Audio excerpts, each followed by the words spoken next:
Convert common fraction 9/7 to decimal. ये fraction की form में दिया हुआ है, हमने इसे डेसिमल की फॉर्म में लेके आना है। तो डेसिमल की फॉर्म में लाने के लिए हम ये जो ऊपर नोमिनेटर है और नीचे डिनोमिनेटर है, तो हम नोमिनेटर को अंदर रख के डिनोमिनेटर पे डिवाइड करेंगे। और डेसिमल का क्या मतलब है? डेसिमल का मतलब है कि हम उसमें पॉइंट लगा के आगे मज़ीद सोल्व कर सकते हैं। तो डेसिमल की फॉर्म में लेके आना है ना इसका आंसर, पॉइंट की फॉर्म में। तो पॉइंट लगा के आगे मज़ीद सोल्व करेंगे। फिर उसको इस ऊपर वाले नोमिनेटर को अंदर रखा और 7 पे डिवाइड किया।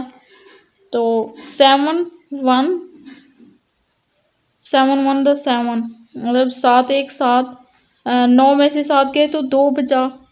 ये वाला पॉइंट लगाया, फिर पॉइंट लगा के हम अपनी मर्ज़ी से जितनी भी ज़ीरो यहाँ पे लगाना चाहें लगा सकते हैं। मतलब जितना आगे सोल्व करना होता है हम ज़ीरो फिर लगाते जाते हैं तरतीब से।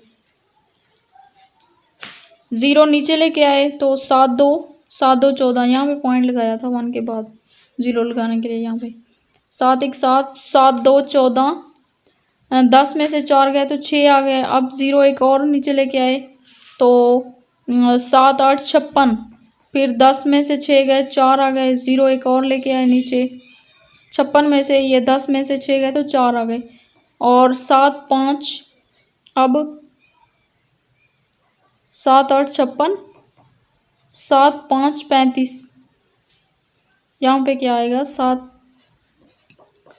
8 56, यहाँ पे ये देखें फिर आ गया 40 के नीचे 7 5 35 आ सकता है ना, 7 5 35। फिर 35 में से यहाँ पे 5 बच गए, 5 लगाना भूल गए। 7 5 35, फिर यहाँ से 5 बचे तो 7 7 49, 49 में से 10 में से 9 गया तो 1 बचा। अब ये हमारे पास आंसर क्या आ गया इसका? 1 पॉइंट, यहाँ पे 5 आना था, 1.285 एंड 7। ये इसकी डेसिमल फॉर्म हमने फाइंड कर ली है 9/7 की। तो ये थी हमारे पास एग्जाम्पल नंबर 5 जो सोल्व हो गई। Thank you.